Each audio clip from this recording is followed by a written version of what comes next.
The story begins with a ceremony that seemingly went wrong. The young girl who was the subject of the ceremony, Celistina, received no blessing, despite everyone else receiving one from the gods or spirits. A few years later, matchmaking resumes came flooding in.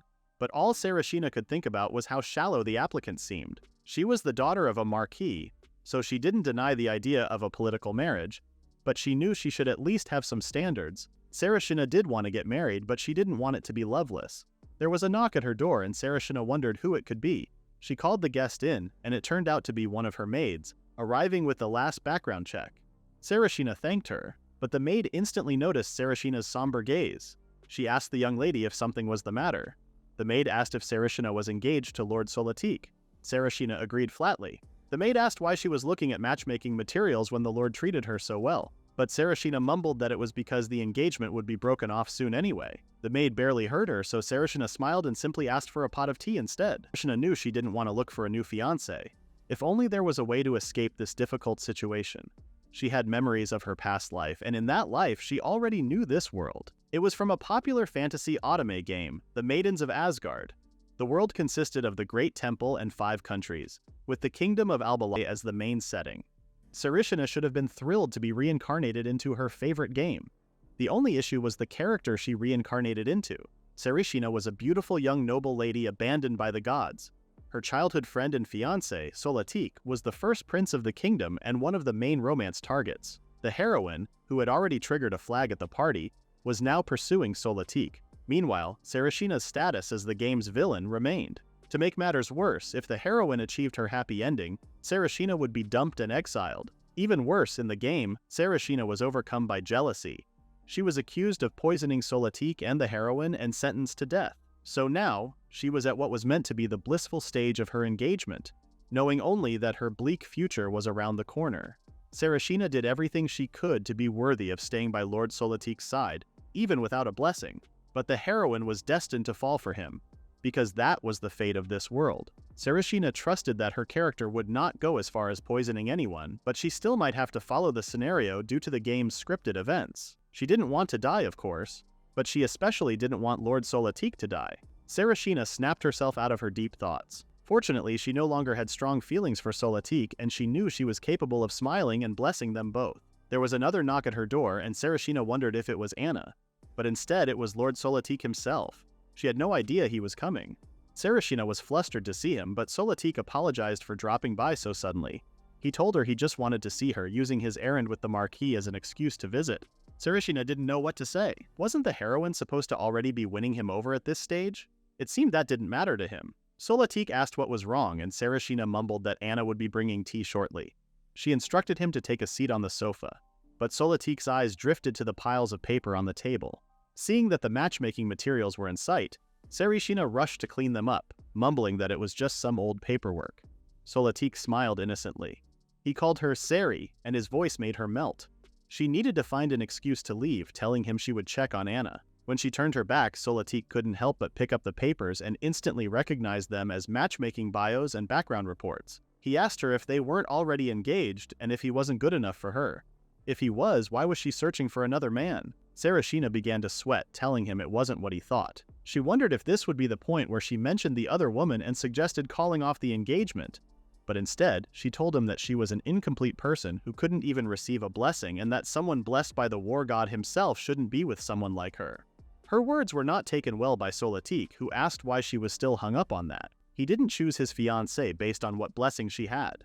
Celistina agreed, telling him she knew he was kind. Solitique pulled her into a hug. He told her there was no need to search for a new fiancé. Even without a blessing, he would protect her.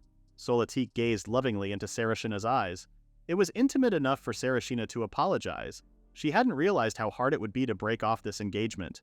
She knew she had messed up too, having no idea Solitique would drop by today. When it was time for him to leave, he promised he would be back soon, and Celistina promised that she would be waiting for him. When Solitique had left, Celistina reflected on how they were still technically engaged. So of course he would be angry.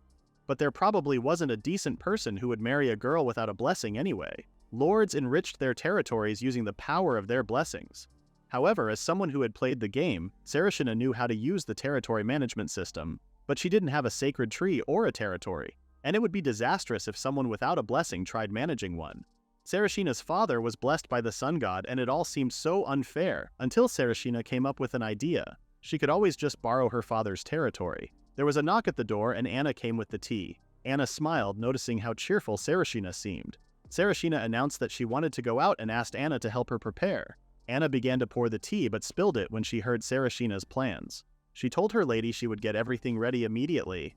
The truth was it was rare for Sarashina to go out, especially considering her lack of blessing, which often made her want to stay in her room. Sarashina set out on the long journey to her father's territory. Her carriage needed to travel through the city to get there. It had been a while since Sarashina had seen this place. Although she did remember going on stealth dates in the city, a strategy used to raise affection in the game. She remembered how easy it was to go on a date. Wearing glasses was disguise enough. But in real life, curious onlookers were everywhere. As Sarashina looked out the window, she saw Solatique with another woman. Now Sarashina had 3 options. First, confront him head-on. Second, pretend not to notice and bump into him in the same shop. And finally, pretend she hadn't seen anything at all. Sarashina looked to the other side of the carriage and decided to go with the last option. But Anna recognized Solatique just as quickly as Sarashina did, and she was outraged. She told Sarashina that this was a serious matter and the Lord needed to explain himself, or they should at least report what they saw to her father. Sarashina told her to relax and asked her not to tell him. The truth was that most people had a mark of blessing that appeared with divine favor. Yet no matter where Sarashina looked, she couldn't find one. Because she had no blessing, she was always looked down on. It was honestly a miracle her parents never abandoned her. If she went outside, she would only bring shame to the family. Sarashina couldn't help but give one last glance at Solatique and his companion. He bought a bouquet of flowers from a stall and handed it to the woman. Meanwhile, the only bouquet Sarashina had ever received from him was roses. She had been happy, but seeing this new girl's smile made her feel a different kind of sadness. Of course, it was because those were the flowers given to the heroine, a special kind. Sarashina and Anna finally arrived at her father's territory, Linkrat, the capital city of Harmel. Anna mentioned how the last time her lady visited was when she was little, and Sarashina said she vaguely remembered the place. Of course, it had improved with many new and charming spots. Anna asked if she wanted to explore, but Sarashina was more interested in seeing the sacred tree first. They headed in that direction, but a woman suddenly crashed into Sarashina. She apologized, but the woman stayed silent. Anna asked if Sarashina was all right, and she brushed off the odd encounter, until they realized her bag was open and her wallet missing. Sarashina remembered that there was a bookmark inside her wallet that Solatique had given her. A passerby offered to retrieve it, and Sarashina noticed the stranger was a child. The bookmark was sentimental, so she knew she needed it back. She thanked the boy, who mentioned he needed some help himself. He set off, instructing Sarashina and Anna to wait. Sarashina called out for him to be careful. When he left, Anna mentioned she was convinced the child would ask for money. Sarashina knew that although it seemed like a nice town, there would still inevitably be some shady sides. Eliminating all the bad parts would be difficult. It took money, time, and effort. A few moments later, the child returned with Sarashina's wallet. She was overjoyed, pulling out the beautiful bookmark. Solatique had been so proud when he first gave it to her, especially since he made it himself. Sarashina noticed that the money was still inside and ignorantly commented on it, which angered the boy. He told her bluntly that he had promised to return it, so of course the contents would remain. Sarashina laughed awkwardly, apologizing for doubting him. She introduced herself as Sarashina, and the boy introduced himself as Hisui, but the conversation quickly shifted as the boy asked for Sarashina's help. He guided her and Anna down a back alley. It was there that Sarashina gasped in shock. Hisui pointed ahead and asked if she could help this one. In front of Sarashina was a divine beast lying sick on the side of the alley. Meanwhile, Solatique rode in the back of his carriage, his mind racing with thoughts. He remembered Sarashina's words, how she had called herself someone who couldn't even receive a spirit's blessing, how she believed she was incomplete. He recalled how she once told him she wasn't worthy of someone like him, a man blessed by the war god. Despite Sarashina's hesitation, Solatique knew there was nothing for her to be troubled or worried about. When his carriage finally approached his estate, he was greeted by his butler and a few passing ladies. They greeted him with a curtsy, clearly pleased by the unexpected encounter. Solatique returned their greeting, vaguely recalling the last time he had seen them. One of the women told him it was a pleasure to see him again before mentioning how disappointed her daughter had been to miss the chance to dance with him at the last banquet. Solatique smiled and offered a polite apology, but the daughter quickly stepped forward to ask if she could dance with him at the next one. Solatique's smile remained, but his voice was firm. He explained that his fiancée was not yet used to attending banquets, so he didn't want to leave her to dance with other women. The girl's mother spoke again, first acknowledging his thoughtfulness, then slyly asking if it was true that Lady Sarashina was without a blessing. She added a remark about how worrisome that would be for the country's future. Her daughter tried to interject, insisting that Lord Solitique was too kind to end an engagement over something like that. But her mother argued the importance of blessings for the nation, reminding her daughter that she was lucky to have received one from the moon god Mani. Turning back to Solitique, she asked if he agreed, but Solitique quickly shut down the conversation. Even without a blessing, he told them, Celistina was precious to him. That was precisely why the war god had blessed him, to protect his fiancée.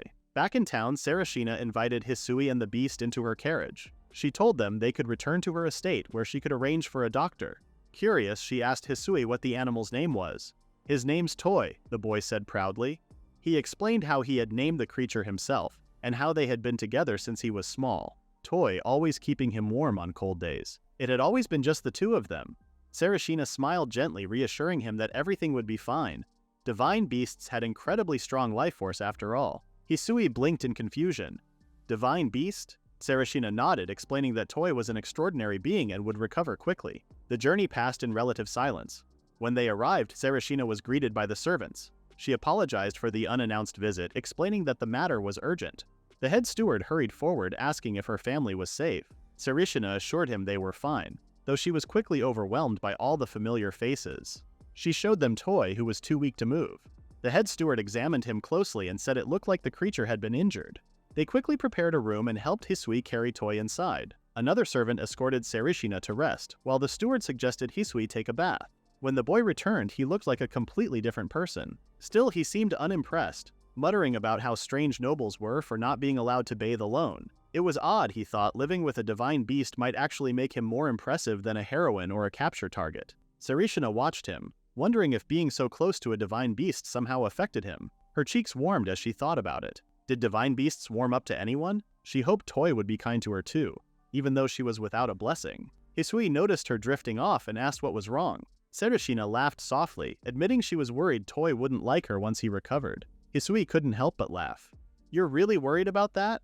You're a noble living in a fancy mansion, he grinned. Don't worry, I've got a feeling you two will get along just fine. And my intuition's always spot on. Despite Suna's protests, Hisui insisted that Toy didn't need to be called Lord Toy just because he was a divine beast. Before long, Toy was up again, smiling sweetly at Celistina and Hisui. Celistina could hardly believe how quickly he had recovered. She smiled brightly at the fluffy, adorable creature. He was everything she had imagined. I'm so happy you're feeling better, Lord Toy, she said softly. Toy didn't respond to Celistina's call at first, and she wondered if it was because she was a villainess in the game. But Hisui reminded her not to call him Lord, just call him Toy. Despite it feeling disrespectful, Celistina reluctantly called out Toy, and the beast came up to her, woofing and smiling. He was so cute. As Celistina petted him, she couldn't help but notice how healing his fur was. She smiled, telling Hisui how happy she was to be able to touch Toy. Hisui suggested that maybe he realized she helped him, so that's why he was so attached. Breakfast was served, and Hisui was drooling over the feast. He asked if it was really okay for him to eat. Celistina told him it was fine, of course. And Hisui could feel free to eat as much as he wanted. So Hisui did exactly that, munching up everything. As he ate, Celistina thought to herself what her new friends will do next. It didn't seem like Hisui had any family, and was it really okay to toss a child like that just because the healing was done? Celistina thought to herself that even if she can't save every child without a place to go, at the very least she wanted to help the ones she's already reached out to until the end. Hisui finished and he smiled. It had been a while since he ate that much food. He thanked Celistina for everything, but of course Celistina reminded Hisui that it was him who helped her get her wallet back. But Hisui told her what she did was more than enough, even feeding him in the process. Celistina smiled, calling Hisui a good kid. Hisui told Celistina to stop treating him like a kid, announcing he was 16 years old. Celistina was beyond shocked to hear they were actually the same age. She apologized before asking Hisui if he wanted to work under her, if he was okay with it, of course. Celistina explained how she wanted to be able to live by herself in this town, but she didn't know much about it. That's why she needed Hisui to teach her. Hisui let Celistina know that he didn't know any manners, and there wasn't much he could do. But Celistina told him that everyone starts out that way. Hisui looked at Toy, who was cheerful as ever. He petted his head, taking that as a seal of approval. Hisui turned to Celistina and told her he would be down, and Celistina smiled. She was super happy that he was staying. She thanked both him and Toy for saying yes. That day, Celistina decided to visit her father. She told him that Hisui should be done changing soon. Her father smiled, surprised that the day went down the way it did. He told Celistina it was rare for her to ask for something, and Celistina apologized, but her father was pleased. But he reminded his daughter that once she was married, she won't be able to bring her butler in training to the palace. Whilst he was on the topic, he asked Celistina if everything was beginning to feel more real, considering she was to be married soon. But Celistina told her father it wasn't, her face dropping. Her father assumed it was just the usual pre-wedding jitters, but Celistina's face said it all. Her father asked if it was because of the rumors, explaining that word spread that Solitique was close with another woman. Celistina wondered if this was the heroine. Her father admitted he cleared things up with Solitique himself, which shocked Celistina. Her father explained that Solitique insisted there was no truth to the rumors, and there was no way the engagement will be broken. Celistina was confused by this, but what could she do? She told her father that if he wasn't bothered, then it must be fine. She herself knew how kind Solitique was though, so it could still be hard for him to be truthful. Her father told her how he doesn't pay attention to rumors like that. Before the conversation could continue, there was a knock at the door. It was Hisui. He introduced himself to Celistina's father. Celistina stood by her apprentice and smiled, telling her father he hadn't been trained in etiquette yet. Celistina's father introduced himself as Basel, before telling Hisui he heard all about him. Celistina smiled, announcing her butler will be employed directly by her, at least until she is married. But her father let her know they could always speak to him if they needed anything. Training began, and Celistina began by asking Hisui to address her by lady since he was working for her. Hisui told her he understood, calling her Lady Seri. Celistina guessed that he may have picked up her nickname from her father. She passed Hisui a key, telling him it was for her room, followed by a small gift. Hisui took it and thanked her, as Celistina instructed him to keep the key around his neck. As for the pocket watch, he could keep it in his inner pocket. Hisui looked at Celistina with a burning question. He asked her if she really had no divine blessing. Celistina smiled awkwardly, but Hisui looked her in the eye as if there was something else on his mind. Solitique made his way down Celistina's hallways, and Anna told him how she was in a great mood after going out. Solitique smiled, guessing it was down to his own advice he gave her, how Celistina went out. He thought he could even suggest them go out together next time. Solitique made his way to Celistina's door, pushing it open whilst calling her name. But of course he walked in on her with Hisui, who still had his hands on her shoulder. The entire situation couldn't have looked any more suspicious. Toy enjoyed himself out in the gardens. A butterfly flew and landed on his nose. He innocently played with it, waving his paws and barking when it eventually flew away. Toy looked down, sleepy. He looked so cute, finally being able to enjoy a green and spacious landscape over the dark and dingy village. Meanwhile, all hell was breaking loose inside the house. Solitique demanded to know who this guy was with his fiancée before he pulled Hisui off Celistina. Celistina told Solitique to calm down, as the boy she was with was her personal butler in training. Hisui introduced himself, guessing the crazy man was Celistina's fiancé. But Solitique was still confused over what was going on. He told Hisui that Celistina was about to marry him, so she wouldn't need a butler anymore. But Celistina explained how Hisui helped her when she was in trouble, and that was why he was here now. Despite her explaining, Solitique told her he couldn't just overlook what happened. He was pissed, and made it clear to them both. Hisui defended Celistina, telling Solitique that she wasn't doing anything improper. It was just that she looked beautiful. Of course, this only angered Solitique more. He asked Hisui if he was really trying to seduce his fiancée, but Hisui told him that he only meant that her eyes looked beautiful. It was the first time he saw someone with a divine blessing marked in their eyes. His words confused Celistina. What did he mean by divine blessing? Solitique told Hisui that he had never heard of someone having a blessing in their eyes. Hisui explained that he had seen Seri's eyes many times, and there was never anything like that. And Solitique then took a look into Celistina's eyes. He aggressively concluded that there was no mark. Celistina didn't know what to think. Maybe Hisui was just being considerate of her. She decided enough was enough and asked Hisui to go and ask Anna to prepare some tea. Hisui saw it as an opportunity to dip, but before he could, Toy wandered in. Celistina smiled and suggested they have tea together. Hisui told his beast to behave. Celistina smiled, knowing the dog was smart so there was no need to be worried. Solitique looked at the animal and he was introduced to Toy. Solitique took a closer look, thinking to himself. Perhaps he knew that Toy wasn't any ordinary dog too. Celistina explained that he was really friendly. Despite not warming up to any of the servants, he did to Solitique, who knelt down to pet him. Solitique asked Toy if he liked his mark as he brushed against his hand. Solitique recognized him as a divine beast, since he was drawn to the blessing mark. At least that's how it worked in the literature Solitique read. Divine beasts were beings everyone knew about, but their appearance was rarely seen, and they didn't know much about them. He finished by telling Celistina not to let Hisui near her too much. vaguely telling her that someone like him wasn't fit to be her butler. When Ceristina looked at him blankly, Soletique informed her that Hisui lied about seeing a mark in her eyes. But Ceristina made it clear she was not going to dismiss Hisui. She told Soletique how her wallet was stolen, which contained the precious bookmark that Soletique gave to her himself, and it was Hisui who got it back for her. She showed him the old bookmark before telling him to try not to be too cold towards Hisui. Soletique got on one knee, telling Ceristina he was pleased she treasured the bookmark, but he cared more about her than that. He asked her to not put herself in danger over something like that again. Otherwise, he may need to order her not to go outside out of worry. Ceristina didn't realize how concerned the Lord was for her. His words were really taking her by surprise. But Soletique explained that he was her fiancé, so of course he was going to worry. He asked Ceristina to at least be aware of how much he loved her. Ceristina agreed to speak to Hisui herself, gently asking Soletique to let this one go.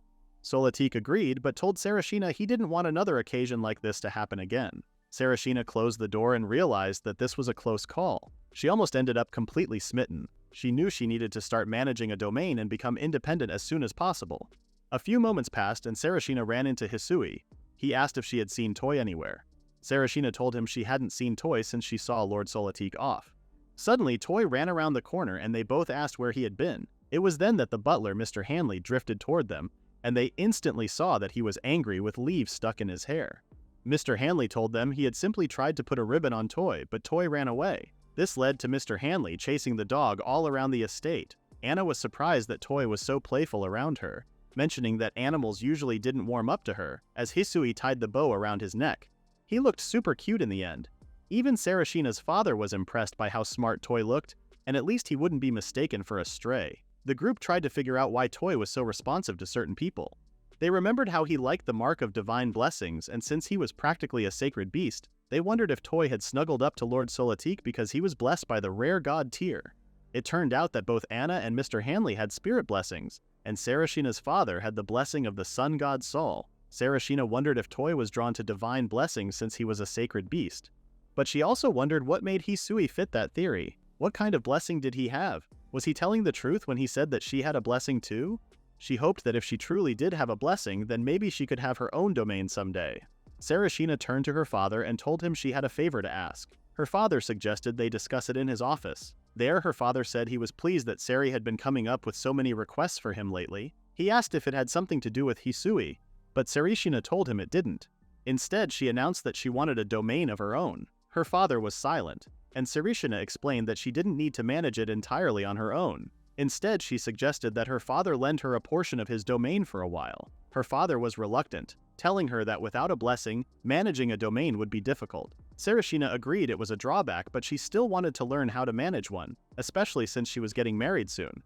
She didn't want to be called the powerless queen next to Lord Soletique. Her father asked if she had really been thinking that deeply about it, suggesting instead that he increase her tuition hours and broaden her fields of study. He told her that if she did go to the domain, neither he nor her mother could be by her side. But Ceri pleaded with her father to let her go. Eventually, her father gave in after much begging. He suggested the second district but then hesitated, worried about the conditions. Cerishina was confused by what he meant by conditions, and her father led her away to show her something. He pulled a book from his library, and to Cerishina's surprise, the book opened up the entire wall, revealing a secret room. There was nothing but a desk and a chair in the hidden room, but inside the desk was a small jewelry box. Cerishina's father unlocked it and pulled out a seed. It was the seed of the Grand Tree. He handed it to Cerishina, who looked at it carefully. It was the first time she had ever seen a seed. In the game, they always started with a sapling. She couldn't believe it when her father handed it to her. He told her that if she could succeed, the domain would remain under her care going forward. He suggested she plant it in the second district and make it bloom within half a year. With the god's blessings, the seed could bloom as soon as a month or as late as 6 months. With spirit blessings, it was said to bloom within that time frame. But each domain had one and only one grand tree planted. For someone like Cerishina, making the flower bloom within half a year seemed impossible. She didn't even know if it would sprout, but she knew she needed to try, and if she used the knowledge from the game, maybe she could make it bloom even without a blessing. She told her father she understood.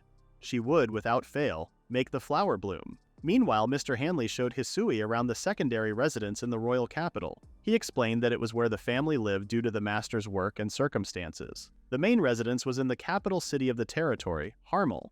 Mr. Hanley remembered how Hisui had seen the main residence and told him that the reason this place felt smaller must have been because he had seen the main one first. He showed Hisui to his room, and when Hisui learned that he had his own space, his eyes lit up. An entire room just for him and Toy. He jumped onto the bed, which even had a little dog bed next to it for Toy. They were both thrilled and thanked Mr. Hanley for everything. Mr. Hanley corrected him, instructing him to say "thank you very much" in a formal tone. Hisui copied him and was applauded for getting the hang of things. Mr. Hanley recognized that they must both be very tired today, so etiquette training could begin tomorrow. He waved Toy and Hisui off, though he was tempted to give Toy a big hug. When he left, Hisui bounced back onto his bed. He was so happy to be in a warm, safe place with no danger of the house collapsing in rainstorms. No cold, no hunger. He knew he needed to thank Lady Seri again for hiring him, but of course he remembered overhearing Solatique's warning to Celistina, how he told her not to get too close to Hisui, and that a boy like him wasn't fit to be a butler. Hisui knew he had a lot to prove, but he didn't want to get Celistina in trouble either. All he could do was take his studies and training seriously. Celistina had saved him and Toy, so he needed to give it his all for her. He told Toy his plans, and Toy woofed supportively. When Celistina returned, she told Hisui how she had discussed the territory with her father and had been entrusted with the 2nd District. Hisui asked if she really meant the 2nd District, before awkwardly wondering if it was too late to ask her father to change it. Celistina asked if something was wrong with that district, but Hisui told her it wasn't anything bad, just that there was only one tiny village there, and it had only recently been formed. Apparently, some people from the slums in Harmel had moved out and started a small village. Celistina looked shocked to hear that Harmel had slums in the first place, and Hisui reminded her that he was from a slum too. It wasn't far from Harmel town, only about an hour by carriage. Celistina thought about how her father was too busy, so he probably couldn't manage the village himself. If a child was born there, they would also need to conduct a blessing ceremony. She suggested they first relocate their base to the Harmel mansion, and Hisui asked if it would be difficult to have a mansion in such a small village. Celistina knew it would be a challenge, but she eventually hoped to have her own residence in the 2nd District. Of course it would be difficult. They would lack both materials and manpower. Maybe the best first step would be to build a distribution network. Celistina told Hisui that even if they built a residence, they couldn't just live there alone. They would need servants and maids too. She quickly realized that there was a mountain of issues. Hisui made Celistina touch grass, asking why she couldn't just use the maid she already had. Celistina explained that Anna was employed by her father, so she couldn't just take her away. Besides, she needed to find her own maid. Otherwise, she would never be independent. Hisui handed her a plate, and Celistina smiled at his mannerisms.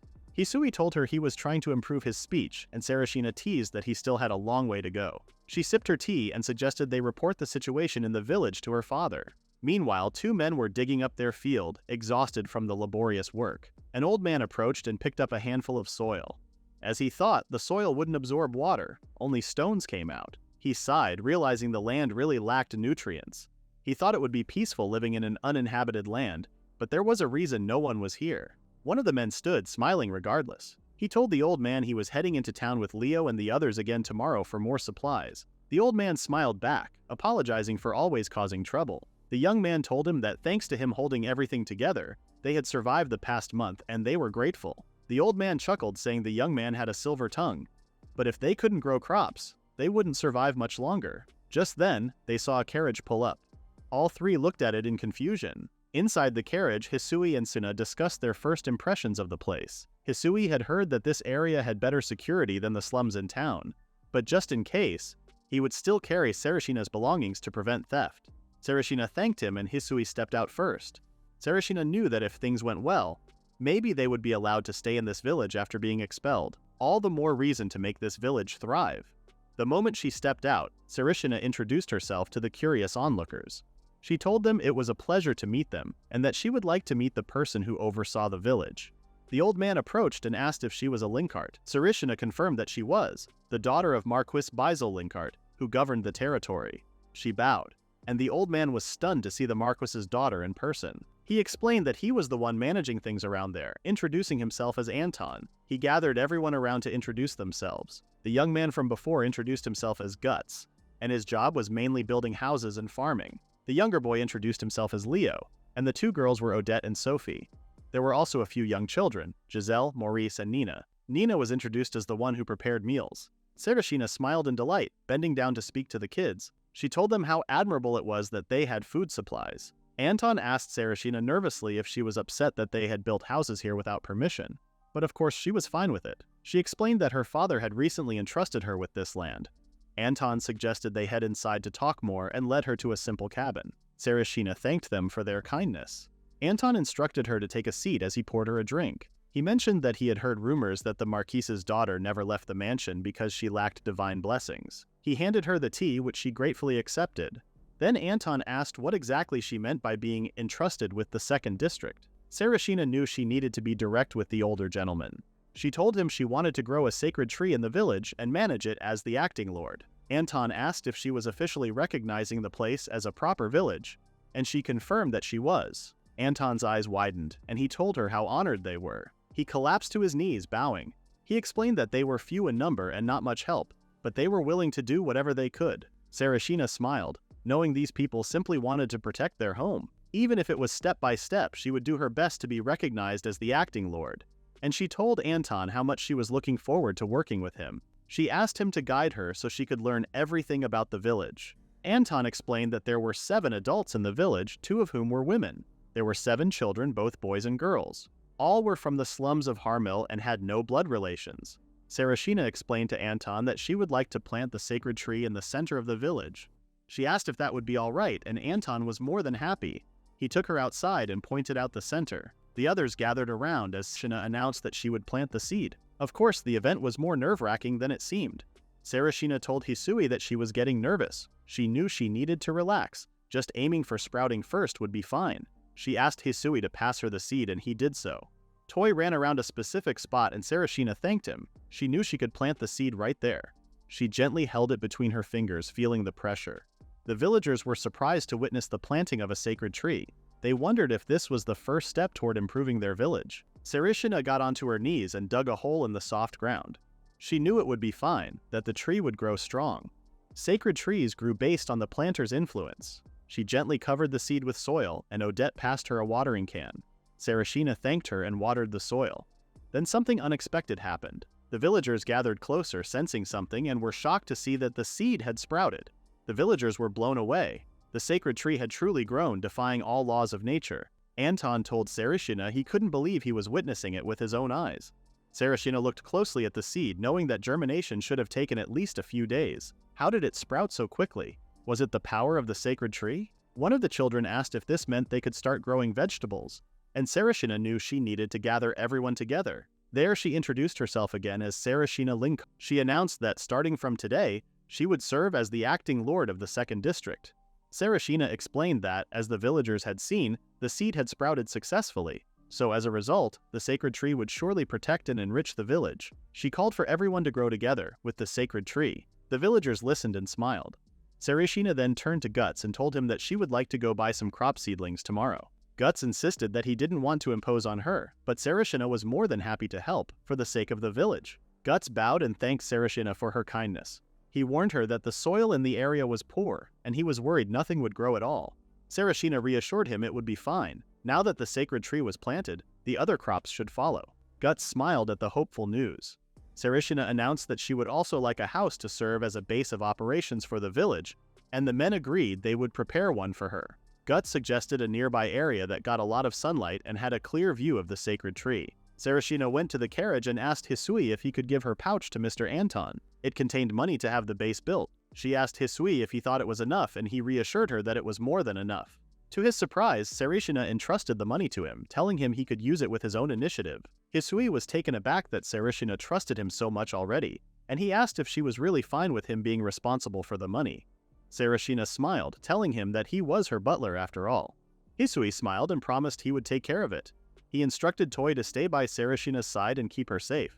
Celistina smiled at her new dependable bodyguard. Hisui set off to consult with Mr. Anton. When he left, Celistina remained in the carriage and knew it was time to activate the Asgard system. A screen flashed in front of her and she read through what she needed to do. She decided to take her time raising the sacred tree's level, aiming to acquire skills through the crop growing quests first. There were skills that unlocked with the tree's level, some through quests, and some through romantic events. There was also a quest to increase the number of villagers, so Celistina knew she needed to keep developing the area. The screen read that there were 15 villagers already, so that must have meant Hisui and Toy were included, right? Sarashina read through the details and was surprised to see Toy listed as the guardian divine beast. She had thought Toy was simply Hisui's companion, but now he was officially by her side. She was so happy that Toy loved her enough to do that, and she couldn't resist attacking him with hugs and pets. Not only had Toy become the guardian deity of the territory, but Sarashina had practically memorized all the unlock conditions for the Asgard system. They were practically invincible. Hisui soon returned, telling Sarashina that he had made the requests. Sarashina smiled and thanked him for his work. She had turned off the system just in time. It was then that Hisui asked if Lady Sarashina was truly a refined young lady, and Sarashina nervously asked if he had overheard her monologue just now. She stuttered in embarrassment, explaining that she was simply quite active, and that might be the impression she gave. Hisui told her it wasn't normal for a noble lady to want to manage a territory by herself, and Sarashina realized he was starting to get suspicious of her. Sarashina quickly changed the subject, explaining that she wanted to plant crop seeds first and secure food for everyone. Hisui agreed that it would be the best first step. They gazed out the window together, excited for what they were about to build. Back at the mansion, Solitique arrived, confused about where Sarashina had gone. Anna apologized, explaining that Sarashina was excited about being recently entrusted with a territory by her father. Her gown had arrived for the royal gathering, and Anna was handed the package to deliver to Sarashina. Solitique also gave her a bouquet of flowers, and Anna told him she was sure Sarashina would be delighted. Hisui and Sarashina headed out to town, and Hisui told her that her initiative was quite surprising. She took them to Harmil to buy potato seeds, as well as to look for clothes that were more comfortable for farming. It was inconvenient for her to stay in a dress all the time. Hisui asked if she was really planning on doing farm work, and Sarashina announced that she wanted to work alongside the villagers. She headed to the clothing stalls first, where she was greeted by a saleswoman. Sarashina explained that she was searching for clothes appropriate for farming, and the woman led her to a separate section. There, Sarashina asked Hisui which clothes he thought looked best, but Hisui admitted he was the worst person to ask when it came to fashion advice. Sarashina picked something out, and Hisui told her it looked nice. He searched through the racks, trying to find a longer skirt.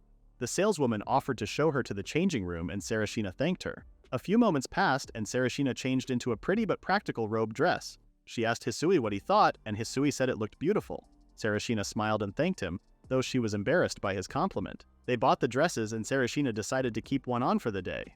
The next stop was to find the seedlings. They bought a few crates, and Sarashina offered to carry a couple, but Hisui didn't let her. He told her it wasn't the job of a feudal lord. Still, Sarashina insisted, and Hisui knew she would eventually get her way, so he passed her a single tray to carry herself. They made their way back to the village and greeted the villagers with a good morning. Anton thanked Sarashina for what she brought and announced that there had been a change in the soil. It was now super soft. Anton asked if this was really due to the power of the great tree, and Sarashina told him he was right. The great tree had blessed them with its bounty and was watching over them. She gathered everyone to begin planting the seedlings across the field. The kids smiled and eagerly took the trays, sharing the responsibility. The villagers and Sarashina worked all day, gently placing the plants into the soil. After a while, Sarashina was informed that the great tree's level had increased to 2. Hisui looked over to see Sarashina planting flowers too. She explained that it was something she wanted to do, along with planting the crops. She realized that only she could hear the announcements of the village leveling up. When the great tree reaches level 2, sweet nectar is unlocked and its scent attracts butterflies. As the skill level increases, bees, birds, and even beasts will come. In this world, honey was a luxury item, so if they could do beekeeping, the village would prosper. Sarashina could only hope that the level would rise quickly. It was then that the children spotted something in the sky. It was a butterfly. Back at the mansion, Prince Solitique was called by his butler, who asked him where he was heading. Solitique knew the venue was in the other direction, but it was his duty to escort his precious fiancée. He told the butler he was off and that he was also planning on stopping by the flower shop. His butler smiled, watching the prince hurry off. He knew Solitique was deeply devoted to Lady Sarashina. Meanwhile, Sarashina got dressed in a stunning gown. Anna helped her with her hair and makeup, telling her how beautiful she looked. She was sure Prince Solitique would be delighted too. Today was the Feast of Abundance. It was held at the royal castle and would feature the heroine as well. In other words, it was a key turning point in the story. Sarashina knew she needed to play the villainess properly today. There was a knock and Hisui entered, telling her that the carriage was waiting. He handed her a huge bouquet of flowers, saying it was from Prince Solitique. Sarashina smiled, knowing that Solitique was such a genuine soul. He sent her something even though they were about to meet. Even though his affection level for the heroine must have gone up a lot, he still gave her plenty of gifts. She then tried to remember what kind of bouquet he gave the heroine. Was it another mixed bouquet like last time? Sarashina was greeted by Mr. Hanley when she walked out of her room. He announced that the prince was waiting for her at the entrance. Sarashina was surprised to hear this, and Mr. Hanley asked Hisui if he had told her as instructed. Hisui admitted he didn't, and Mr. Hanley shot him a look. Sarashina looked down, telling Anna that the prince didn't have to come all this way. But Anna reminded her that escorting a lady was a man's job, so she should just let him do it. Not to mention, it was clear the prince cherished Sarashina greatly. Sarashina walked down the stairs to see the prince looking very handsome in his attire. She knew she had nothing to lose. It's not like she wasn't going to end up hated and abandoned after all. Solitique looked just as happy to see her. Sarashina curtsied, apologizing for keeping him waiting. But Solitique smoothly told her he would wait forever if it meant seeing Sari. He complimented her dress, and Sarashina told him he looked wonderful too. In fact, she was lost for words over how nice he looked. The couple arrived at the palace and soon realized that this year's harvest was bountiful. The wine and food were out of this world. Guests gathered around Prince Solitique, thanking him for their invitation and saying how much they were looking forward to it. It was then that someone caught Sarashina's attention. It was the heroine. As expected, she was very pretty, but Sarashina knew she couldn't leave until the greetings were over. She expected Solitique to go and approach her, but he didn't. Was it because Sarashina was there? Sarashina told the prince she wanted to get some air, noticing how tired he looked. Sarashina knew if she went outside here, the heroine could approach him. Although Sarashina felt bad taking advantage of his kindness for their sake, the obstacle had to step aside. Solitique offered to go with her, but Sarashina insisted that there were still dozens of people waiting to greet him, and that she was more than fine going alone. But Solitique told her he couldn't just leave her, especially when she appeared troubled. So the two made their way to the garden, and Sarashina looked up at the stars. Solitique mentioned how he heard from her father that she had been looking after District 2. He curiously asked if it was true that it was made up mostly of people from the slums, or if it was dangerous. Sarashina told him that they were good people and that they were already making progress growing vegetables. She also hoped to hold a festival once the harvest came. Solitique told Sarashina that it sounded great. Sarashina mentioned how she thought the villagers just wanted to live normal lives, so there was nothing for him to worry about. Solitique smiled, telling her that he would love to come and visit someday. But Sarashina let him know there wasn't much there at the moment. It might take a few years until it grows. Solitique didn't mind. He wanted to see his fiancée working hard. Sarashina couldn't help but look into his eyes. She wondered what would happen if the heroine saw them together. Would it interfere with anything? Sarashina suggested that Solitique go back inside since it was getting cold. But of course Solitique insisted on staying with Sari. Her plan wasn't working, and she needed to find a way to keep him from meeting the heroine. And then she heard a voice. It was the heroine. The heroine was named Lady Melia. She looked just like the typical heroine in a story, super pretty and innocent looking, and she was calling Solitique's name. Solitique got up to greet her, asking if she felt better. Sarashina could only hope there was no weird misunderstanding. She got up and introduced herself, and Melia did the same. Solitique explained that Lady Melia had been recovering at her maternal family's estate until recently. He told Sarashina that Melia didn't have many close friends, so he asked Sarashina to take care of her. Sarashina agreed, and Melia smiled. She explained that she wasn't used to these kinds of gatherings, so she brought a drink with her. Sarashina chuckled, telling her if she ever needed someone to talk to, she would be happy to listen any time. It was then that Melia asked Solitique if he could dance with her. Solitique reluctantly looked at Sarashina, but she ushered him to go ahead. She would rest here in the meantime. Melia thanked Sarashina eagerly, but Solitique was still reluctant. He didn't want to leave Sari alone when she was unwell. Sarashina insisted she was feeling better and instead suggested that they all head back together. That way, Melia would feel more at ease.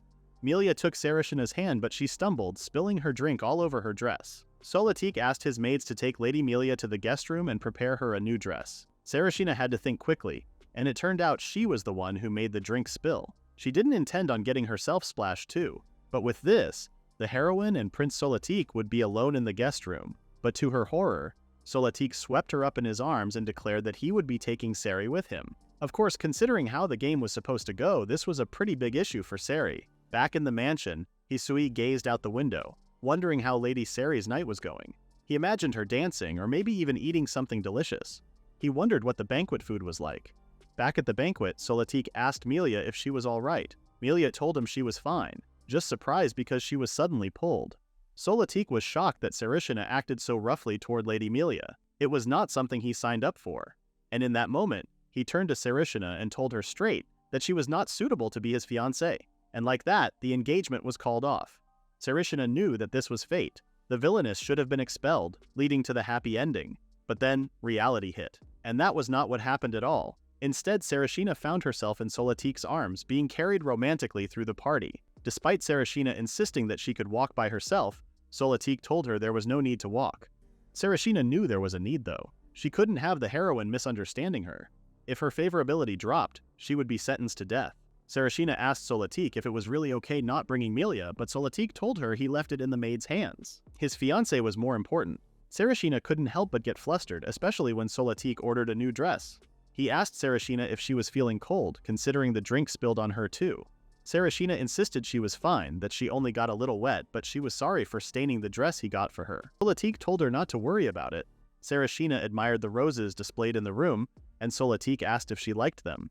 Celistina smiled and told him she did. She asked if he was in charge of decorating the guest room, but he corrected her, saying it was her room. Celistina smiled, realizing they were for her. She promised to take good care of them. But Solitik could still sense her hesitation, and he asked if she even liked roses, otherwise he could return them. But Celistina told him that wasn't true. Now that she thought about it, the guest room she used always had roses, and all the bouquets she received were roses too. Celistina couldn't help but ask if Solitik ever gave flowers to others. Solitik explained he needed to because of his position, but roses were only for Ceri. He didn't want to give anyone else roses. And then Ceri realized, she thought he just didn't want to bother thinking about the different types of flowers. Solitik then brought up the day he went to the florist in town. He told Celistina how they left the arrangement styles to the staff and they had great taste. He told her that Lady Melia was happy too. Celistina asked him if he often gave flowers to Lady Melia, and Solitik told her no. It was just that they met by chance and he gave her a bouquet as thanks. Celistina asked what he meant by his thanks, and he explained that Melia actually helped him find a gift to give to Ceri. He sank into his hands, realizing he ruined his own surprise. It turned out that Lady Melia recommended a popular ornament shop to him, and the flowers were a thank you for that. He asked her to keep it a secret from Ceri too, but of course he ruined the surprise. Celistina could only think that it was a pity that day wasn't a date. This entire night really was not going to plan. Celistina looked into Solitik's eyes and told him that she was happy someone cared this much. She told him not to worry about ruining the surprise. Solitik told her that next time he wanted to go to the same florist with her. There was a knock at the door, and a new dress was prepared. Solitik thanked the maids and told Celistina he would wait here while she changed. So Celistina went to get ready. It was then that she noticed the dress. It was the same dress the heroine wore. Celistina was too stunned to speak. She genuinely thought this would be impossible.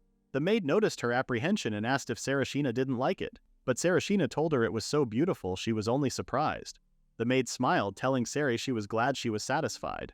In the game, the heroine definitely wore it, and Celistina didn't understand how this came to be. She put the dress on and looked at herself in the mirror. It was lovely. The maids left Celistina alone in the room, and she could only exhale sharply, wondering how things had gone so not according to plan. She knew she needed to hang in there. Not long now until she could return to the village, back where everything was predictable and within her control. She opened the door, mustering up the courage to face everyone. Of course, she needed to face Solitik first. He asked her if she was okay, and Celistina told him she was fine. He then took her hair gently and told her how beautiful she looked. Of course, her dress from earlier was lovely, but this look suited her well too. He asked if she was ready to return to the party, and Celistina agreed. But to her surprise, Solitik announced they could leave early tonight. And as expected, the entire crowd's attention was drawn to Celistina. Celistina looked down in embarrassment as Lady Melia approached her. Celistina smiled and told Melia she was pleased she was unharmed before apologizing for her carelessness. Melia insisted she was fine with a smile, and Celistina took the opportunity to make what could be taken as an improved suggestion. She asked Solitik if she could dance with him, and Solitik said yes quicker than lightning. He took Celistina's hands and asked if she would do him the honor. So Celistina excused herself from Lady Melia, who acted unbothered. But you could see her face drop when Celistina walked hand in hand with the prince. Celistina tried to savor the moment. She knew it would be sad if Solitik did end up with Melia, but ultimately everything was out of her control now. As they danced, Solitik gazed lovingly into Celistina's eyes. In that moment, she knew it would be fine. Her heart was ready. Solitik and Celistina danced the night away. As expected of the prince, his movements were perfected, and Celistina was a great dancer too. Celistina and Solitik attracted a few admiring eyes as they moved gracefully around the ballroom. However, it was clear that they also caught the attention of a few jealous onlookers, who criticized Celistina for being too submissive in the dance, saying Solitik was the one doing all the leading. Celistina could hear them, and of course she began to fret over whether it was true or not. But Solitik quickly reassured her, letting her know that her steps were truly light and feminine. He told her that he loved dancing with her. Celistina smiled and told him she loved dancing with him too. Before meeting the heroine and even now, Solitik's attitude had not shifted in the slightest. In the game, it was pretty obvious how he felt toward Melia, unless he was only pretending he still liked Celistina now. Celistina told herself that if the engagement was broken, then she certainly wouldn't be dancing with him right now. Solitik noticed Celistina zoning out and asked if she was tired. Celistina told him she was okay. She was just worried about spilling her champagne on Lady Melia. Celistina requested that Solitik go and speak with her, as it would be nice for the crown prince to express some words of concern. Not to mention, Melia was in clear view staring at the couple. Celistina admitted that she felt sorry for making Solitik apologize in her place, but Solitik told her it was fine. In his head, he was just happy that Ceri relied on him. But Celistina had other thoughts. This would be an opportunity for the heroine and the love interest to dance without guilt. Celistina watched her fiancé walk toward Melia and take her hand. But Melia was an awful dancer, stepping on Solitik's feet and everything. Of course, the crowd was even more critical of Melia compared to Celistina. Celistina wondered if it was a good thing Melia didn't know how to dance. Men did like to teach, after all. And just as it seemed like they were making progress, Melia fell entirely to the floor, completely ruining what Ceri thought would be the perfect romantic moment between the heroine and the hero. It was then that the penny dropped that the dance was not going to continue. A couple of maids helped Melia up, and Celistina rushed over to ask if she was all right. Melia apologized, but Celistina told her that it was a difficult dance anyway. One of the maids offered to guide Melia to the restroom to get cleaned up, and Solitik asked Celistina if they should accompany her. Celistina apologized for asking Solitik to take Melia's hand, calling him a gentleman regardless. Solitik chuckled, telling her Melia fortunately didn't step too hard on his toes. Celistina knew she needed to think fast before telling Solitik that she was not feeling too well today. Solitik apologized like crazy, telling her they could go home immediately, but Celistina told him no, she would be happy to go home alone. She told Solitik that Lady Melia must be heartbroken, so she asked Solitik to go and cheer her up. Solitik told her that he would if that was what she wanted, and Celistina thanked him for listening. She knew that by taking care of Melia, Solitik must begin to feel something toward her, just as the game was meant to go. So Celistina reached home, and she was welcomed back by Hisui. Hisui asked if Solitik was with her, but Celistina told him that Solitik was actually concerned about a woman named Lady Melia. Hisui wondered what she meant, as Celistina continued to say that they danced. Lady Melia fell, so Solitik accompanied her. Of course, Hisui saw nothing but red flags, asking Celistina if she was really fine with that, but Celistina let him know it was all because she requested it. Celistina asked Hisui how he was settling in. She also heard that Anna had been praising him. She asked if he had been reading much, and Hisui told her he was still learning. He admitted that he wanted to study in his spare time to repay the favor. He didn't want to embarrass Lady Celistina over his lack of studying. Celistina smiled, noticing how responsible Hisui was for his age. Anna passed Hisui a tray of tea, and Hisui explained that Celistina was tired and would be going to bed soon. Anna smiled and told Hisui they would enjoy the tea themselves then. Meanwhile, Celistina had changed into her nightgown and collapsed onto her bed. She smiled, thinking that from tomorrow she would be free again, and she could continue working on the village. Leveling up the great tree and acquiring skills was important, but she wanted to raise skill levels quickly.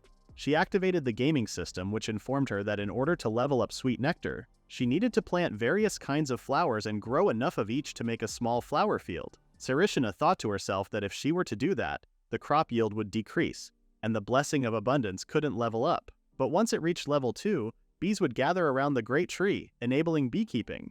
If they could get a lot, they could make it a village specialty. She also needed to think of a village name.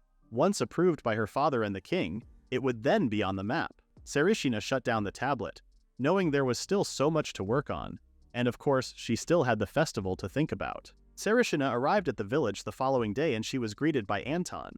The villagers bowed as Celistina approached. Celistina could see immediately how well the potatoes had grown, and they would be ready for harvest in a few days, something she was really looking forward to.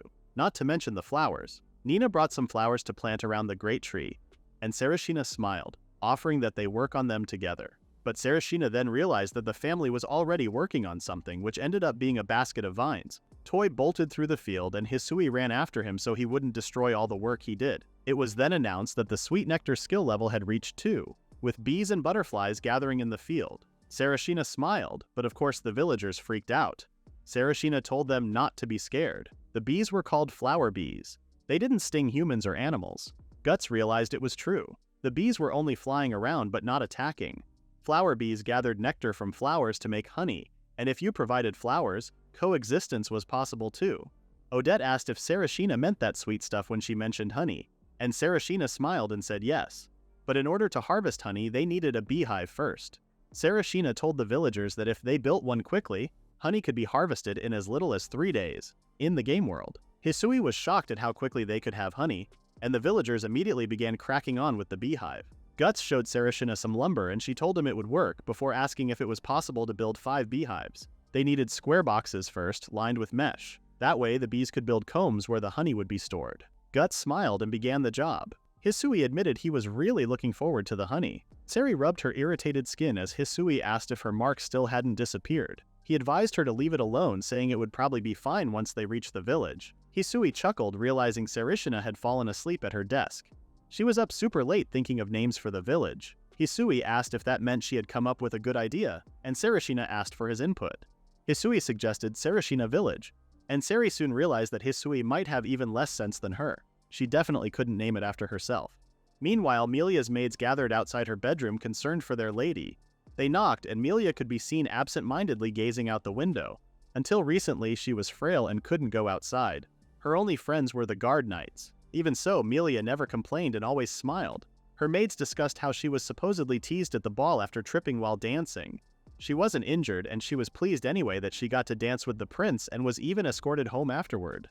The maids wondered what was going on in Melia's head, who seemed so out of it that no one knew what her next move would be. The truth was, Melia wanted to dance more with Solitique. She wanted to talk to him more. If she were Celistina, she would never leave his side. Melia turned to her assistant Sarah, asking why Celistina wasn't often with Prince Solitique. Sarah explained that people often pointed fingers at Celistina, so she could only attend certain balls, and was mostly kept out of the public eye. When Melia asked why, Sarah revealed that it was because Celistina did not have a blessing. Of course, that meant most people were against her being the prince's fiancée. But regardless, her father entrusted a territory to Celistina.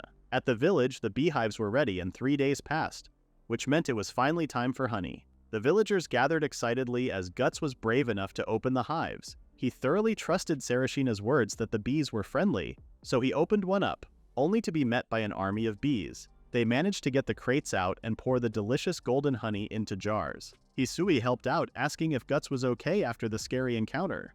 Celistina smiled, and Hisui noticed that her marks from sleeping on her desk had also faded. Odette noticed Celistina touching her cheek and asked if she was fine, and Celistina quickly announced that she was thinking of a name for the village, but she would need everyone's opinion too. The villagers looked at her, astounded. They hadn't even considered naming the village. Sophie suggested Nino Village, and the kids suggested Honey Village or Potato Village. Anton suggested using Celistina's name. Celistina turned to Hisui and asked if he had any good ideas, and he suggested Saren. Celistina was flustered and suggested it might be better to capture a feature of the space instead, but the villagers loved the name and insisted on using Saren Village. Celistina blushed and knew she had to let the villagers have their way. So it was confirmed, the village was called Saren. In that moment, the tree grew considerably, as did the quest, territory naming, unlocking a new skill. Guts announced that the leaves were already starting to turn yellow. Celistina began to worry. Did this mean the plants were lacking nutrients?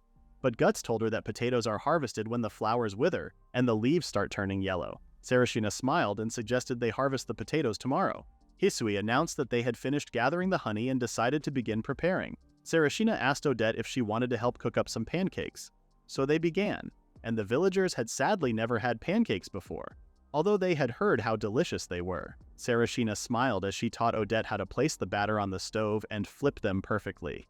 The first pancake was done, and Celistina suggested they try it. Eventually, food was served, and Odette and Celistina topped the pancakes with honey. The villagers gathered around and ate in the fields, grateful for the delicious food. Anton announced that he never imagined he could eat something this good at his age, all thanks to Lady Celistina. But Celistina let him know it was thanks to everyone working hard together. Even Toy was excited to try a little. Hisui told Celistina that he was glad everyone was happy, and Celistina agreed. Maybe being a villainous young lady wasn't so bad after all. Night fell in the village, and Sophie and Odette couldn't stop thinking about how delicious the pancakes were. But they knew today was a special treat. They were far too conscious about their health and weight to let themselves imagine eating pancakes every day. Of course, tomorrow would be the potato harvest, so they had that to look forward to as well. Suddenly, there was a strange sound, and the girls sensed some activity outside their house. Odette looked out of the window and saw that someone was there. She called Sophie over, wondering who could be visiting at such a late hour. Inside the carriage was Lady Melia. Night passed and morning came, marking the day of the potato harvest. The villagers gathered around excitedly. Hisui laughed, asking if Celistina was going to get her hands dirty as well. It turned out that after Celistina had left the other day, an unexpected guest had arrived. It was supposedly a person named Sarah, asking one question after another. When Guts told Sarah that Lady Celistina wasn't around, she left immediately. Celistina wondered who she was. She hadn't heard of anyone planning to visit, and the guest should have at least informed her beforehand if they were coming. Guts told her that the guest mentioned she would return another day. Celistina pulled out a potato and quickly realized how tough it was. It felt like she was already cramping up from the work. Meanwhile, the men got through several patches faster than Celistina could catch her breath. She chuckled, noticing she had already reached her limit after picking out only 3 potatoes. Hisui told her sternly that this was no job for a lady like her and that she didn't need to do it. Mr. Guts was super impressive, doing almost the entire harvest alone. He couldn't help during the honey harvesting, so he was probably trying his best to make up for it. From afar, Anton called to Guts, telling him not to overdo it. Celistina also told him to be careful. She wandered up to Toy and petted him, thanking him for all his hard work too. Celistina thought it might be time to focus on cooking. She linked up with Odette, who seemed troubled. Celistina asked if she was okay or if she was feeling unwell. Odette admitted she actually felt kind of happy. The fields and beekeeping were going well, the villagers could eat delicious food, and she could enjoy life with everyone. Feeling happy made her so joyful that she cried. Odette thanked Celistina for transforming the space. Of course, Celistina was overjoyed by Odette's words. Hearing her say that made Celistina feel truly pleased too. Meanwhile, a strange carriage rode through the land. Inside was Lady Melia and Sarah, ready for a second round of harassing Celistina. They realized that going to the village late at night was probably not a good idea, and it might be better to visit during the day. Melia asked if Celistina would be there today, and Anna told her that she was harvesting potatoes, so she would probably be around during the day. Melia told Anna how Celistina was growing a large tree and that buds were already beginning to sprout. She asked Sarah if it was really possible for plants to sprout without blessings, and Sarah admitted that she didn't think it was possible. Sarah looked out of the window, appearing as lost as ever. She declared that she also wanted her own large tree. Sarah looked at Melia, unsure what to say. Melia wanted to ask Lady Celistina about the tree and also about her true feelings for Lord Solitique. She remembered that night and thought that by growing a splendid large tree with the power of the god of fertility, she could enrich the territory. Then, of course, Lord Solitique would choose her for the sake of the country. Melia held her hands together anxiously. Meanwhile, at the village, lunch was served. It consisted of a delicious plate of potatoes with butter and chips. Thanks to Mr. Guts, they harvested a lot so they could still make more. The villagers gathered around the new table they had constructed, excited to eat after a long, hard day of work. Celistina then heard something, a familiar voice. She turned around to see Lady Melia. Lady Melia was waving and smiling like she had just come across a long-lost best friend. Talk about fake, she was contemplating stealing Celistina's man a few seconds ago. Celistina scrambled to her feet and welcomed Melia warmly. She asked her what she was doing there, and Celistina told her she had just made some potatoes and chips from the recent harvest. She offered some to Melia, who smelled the freshly made chips. Of course, she couldn't resist, despite Sarah telling her not to eat something she hadn't seen prepared herself. Melia was blown away by how delicious the chips were. She asked Celistina if there was any chance she could have another. Of course, Celistina was kind as ever, offering as much as Melia liked. Melia was so distracted by the chips that she didn't have enough time to come up with an excuse for why she came to the village. So when Celistina asked what brought her to the territory, she could only say that she had heard Celistina was managing the land, so she came out of pure curiosity. She admitted that she was very surprised that the large tree had already grown so much, and the village management also seemed to be going smoothly, which was reassuring. Celistina smiled, telling Melia that it was all thanks to everyone's contributions that she was able to get to this stage. It was then that Melia asked the big question, if she could also grow the large tree with Celistina. Celistina smiled awkwardly, asking Melia to repeat herself. Did she really just say that she wanted to grow the large tree together? Melia smiled with no shame and said yes. She told Celistina that if someone with blessings like her joined, the tree would grow quicker, and of course that would only make everything better. Before Celistina could say anything, Melia had already decided she was going to introduce herself to the villagers. She wandered over to them, introducing herself as Melia Saltamari, and explained that she had been granted blessings by the god of fertility, Frey. She continued to announce that with her blessings, this village would grow strong and prosperous.